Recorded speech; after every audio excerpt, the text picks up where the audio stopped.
Aujourd'hui, on va pousser les ISO.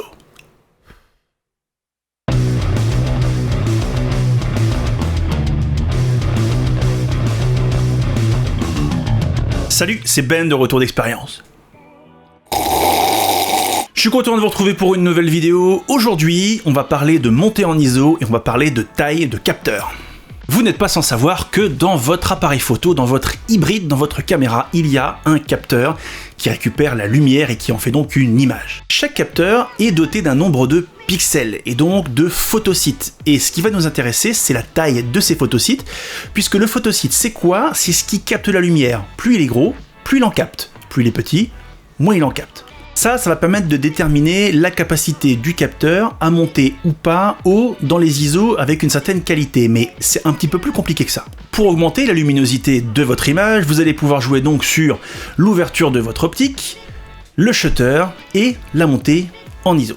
La taille du capteur et des photosites va donc grandement jouer sur la capacité de votre appareil à monter ou pas haut dans les ISO et surtout de ne pas trop dégrader l'image. Mais ça ne se joue pas que sur le capteur, puisque chaque marque a développé son propre process, ses propres algorithmes pour traiter le bruit numérique et traiter la montée en ISO. Et on va en parler maintenant. Ça fait un moment que j'avais envie de faire ce test, mais j'en avais tout simplement pas eu l'occasion puisque j'avais pas le matériel adéquat. Mais aujourd'hui, je peux le faire. On va tester 3 capteurs et 4 boîtiers. Oui, si, c'est vrai. Aujourd'hui, on va pouvoir comparer la montée en ISO du micro 4/3, de la PSC et du plein format. Et ce qu'on va faire aujourd'hui, c'est comparer les montées en ISO selon la taille du capteur. Pour ce faire, j'ai un capteur micro 4/3, un capteur APS-C et un capteur plein format. Mais j'ai 4 boîtiers. Pourquoi 4 boîtiers? Puisque en micro 4/3, j'ai 2 boîtiers avec 2 capteurs différents. Le Panasonic G9 qui a autour de 20 millions de pixels et le Panasonic GH5S qui lui a autour de 10 millions de pixels et du coup des pixels plus gros et des photosites plus gros. Comme je l'ai dit précédemment, évidemment, il y a la taille du capteur, il y a le nombre de pixels, mais il y a les algorithmes de chacune des marques qui va forcément beaucoup jouer.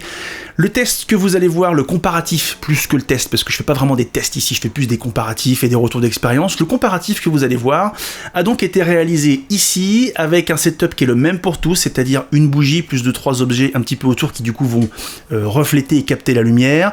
Ils ont tous été faits sur trépied, même si vous voulez voir que ça bouge un tout petit peu, c'est parce que j'ai tendance à vouloir bouger l'appareil pour changer les ISO.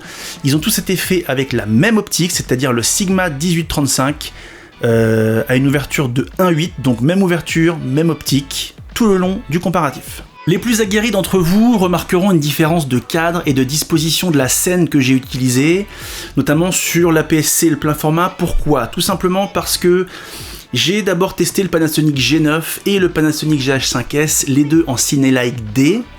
Et ensuite, j'ai attaqué l'APS-C avec le Fujifilm X-T3 en standard et le plein format avec le Sony A7 III en standard également. Et je me suis rendu compte après, en dérushant, de ma boulette. C'est-à-dire que le standard, le profil standard, va donner des images standard. Sauf qu'il va appliquer une réduction de bruit propre à chacune des marques qui est rarement de bonne qualité, en tout cas qui sera toujours de moins bonne qualité que ce qu'un logiciel tiers pourra vous proposer. Je vous invite à aller voir ma vidéo de Topaz Labs Video Enhance qui a dû sortir il n'y a pas très longtemps, qui est un excellent logiciel pour traiter le bruit numérique. Du coup, constatant mon erreur entre le Cinelike D et les formats standards du Fujifilm et du Sony, j'ai refait, j'avais déjà tout remballé et du coup j'ai refait pour le Sony et pour le X-T3, cette fois-ci en F-Log pour le Fujifilm et en S-Log 3 pour le Sony A7 III. Donc du coup j'ai dû remettre à peu près la scène comme elle était au départ, mais c'est pas exactement identique, le trépied est pas exactement au même endroit, mais c'est pas ça qui importe. Ce qui importe, c'est que vous voyez comment se reflète la lumière, les détails sur la scène et notamment sur le casque de Dark Vador. Ce qui est intéressant, c'est de regarder le bruit qu'il y a derrière, à quel point ça fourmille, à quel point l'image est exploitable ou non. Ce qui est intéressant, c'est de voir les teintes que peuvent prendre les images, la perte de détails ou non. Voilà, c'est tout ça qu'il faut voir, c'est pas la scène en elle-même, ça on s'en fiche. Ce qui est intéressant, c'est de voir les détails et c'est ça qui devrait vous aider à mieux comprendre les différentes montées en ISO des capteurs micro 4/3, APS-C et plein format. Et comme le dirait mon ami Anakin, abonne-toi, mets la cloche, et pense à t'abonner sur Instagram et à me ramener de la ventoline. Et enfin, dernier disclaimer, toutes les images ont été faites en 4K 25 images secondes avec un shutter à 50. Donc, Cine-like D pour les Panasonic G9 et GH5S, F-Log non étalonné pour le Fujifilm et S-Log 3 non étalonné pour le Sony A7 III. Dernière chose, mais pas des moindres. Chaque boîtier n'attaque pas sa montée en ISO pareil. Le premier, je crois que c'est le GH5S qui doit attaquer à 160. Le G9 doit attaquer à 200. Le F-Log commence nativement à 640, c'est son ISO natif. Et le S-Log 3 de chez Sony commence lui à 800.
Et voilà pour ce petit comparatif. Alors pas de grande surprise pour le micro 4 tiers puisqu'on sait que ce sont de petits capteurs, qu'avec beaucoup de millions de pixels, on fait pas de miracle. Donc le Panasonic G9, dès lors qu'on monte à 1600 ISO, c'est utilisable. À partir de 2000, ça devient de la purée, ça fourmille beaucoup, on perd du détail et du coup ça devient très difficilement exploitable.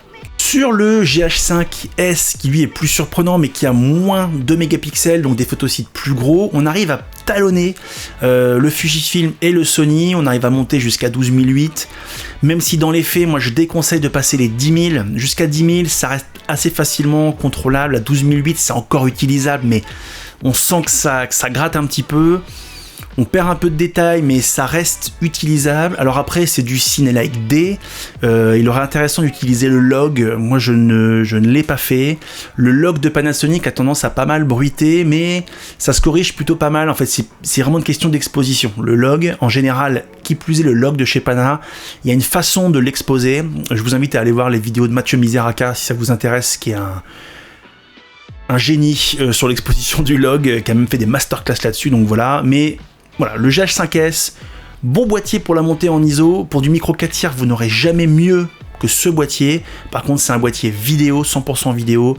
Pour la photo de 10 millions de pixels, c'est utilisable, mais franchement, voilà, faut pas avoir envie de cropper. Voilà, le GH5S s'en sort plutôt pas mal.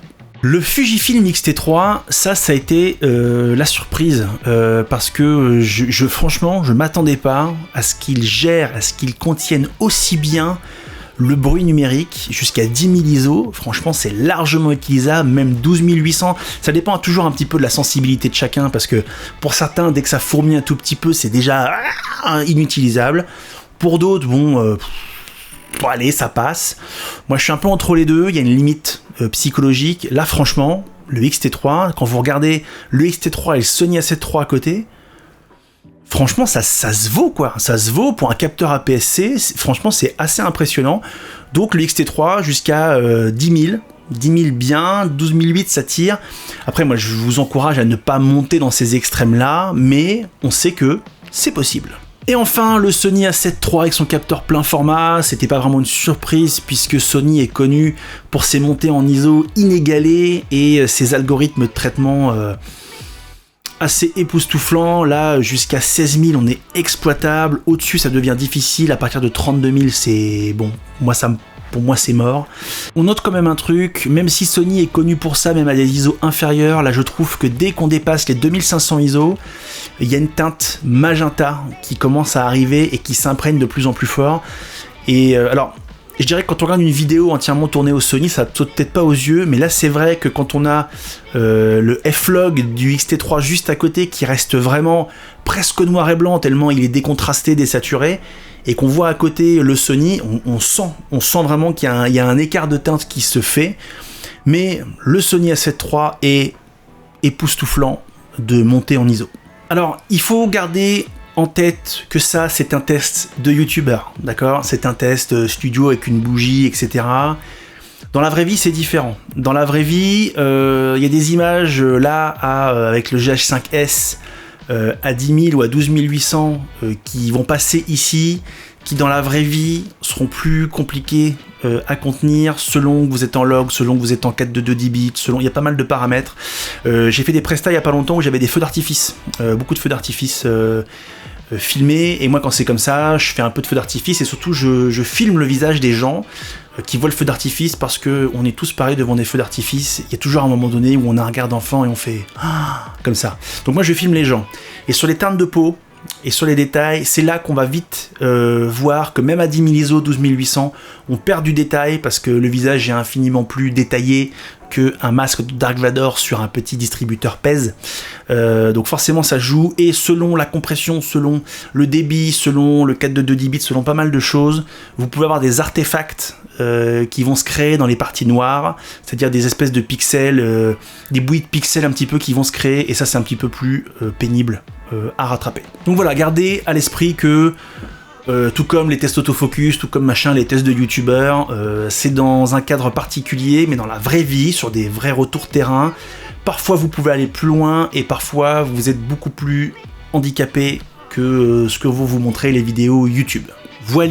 Voilou, j'espère que la vidéo vous aura été utile. C'est pas une vidéo extraordinaire dans le sens où il y en a d'autres dans le genre qui existent, mais j'ai eu du mal, moi, à trouver, quand j'étais sur mes recherches dans le micro 4K il y a plusieurs années, j'ai eu du mal à trouver des comparatifs comme celui-là qui était vraiment sur 3 types de capteurs. Souvent on compare 2 boîtiers et on compare pas 3 tailles de capteurs sur un point précis comme la montée en ISO. Depuis il y a des vidéos comme ça qui ont été faites, mais j'avais envie de vous proposer ça parce que je vous ai fait des vidéos sur le débruitage en vidéo, et du coup je m'étais dit que c'était intéressant parce que peut-être que certains d'entre vous hésitent sur des tailles de capteurs. Je parle même pas de boîtier, je parle des tailles de capteurs. Et du coup, la montée en ISO, ça peut être important selon ce que vous allez faire, selon que vous allez travailler en basse lumière ou non, selon que vous allez faire du mariage, comme c'est mon cas, même si je fais pas que ça, ou pas. Ça peut jouer, et du coup, ça peut répondre à vos questions. Évidemment, ceci est une montée en ISO vidéo. J'ai pas fait de test de montée en ISO photo.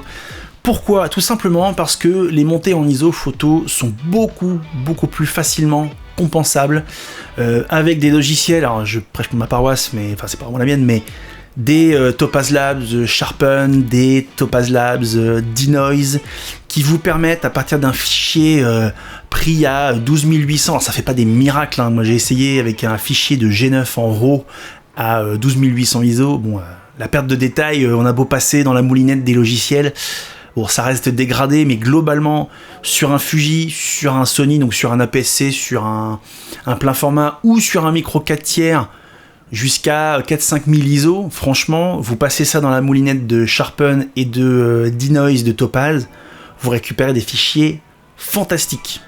Et sur APS-C plein format, jusqu'à 12800 ISO, franchement, vous pouvez tirer des trucs assez exceptionnels. Donc, j'ai pas voulu traiter la partie photo de la montée en ISO parce qu'elle est assez facilement compensable. Là où en vidéo, les logiciels, même avec l'intelligence artificielle, qui sont développés, qui existent aujourd'hui, elles permettent de sauver des rushs, mais elles ne font pas des miracles. Parce que gardez à l'esprit que une bonne lumière vous fera une belle image. Voilà pour moi pour cette vidéo, n'hésitez pas à mettre des petits commentaires, à vous abonner, tout ça, à me faire vos propres retours d'expérience selon les boîtiers que vous utilisez, selon les capteurs que vous utilisez. Je m'y connais moins en Olympus, je m'y connais pas en moyen format, le Nikon, le Canon, voilà, ceux qui sont utilisateurs, n'hésitez pas à me dire un petit peu ce que vous avez constaté sur vos montées en ISO. C'est toujours riche d'enseignements, que ce soit pour moi ou que ce soit pour les autres abonnés et la communauté. J'adore discuter avec vous, j'adore lire vos propres retours d'expérience, ça m'enrichit aussi énormément. Oui, il y a toujours des haters qui sont pas contents, mais je m'en bats les steaks. En attendant, prenez soin de vous. Salut!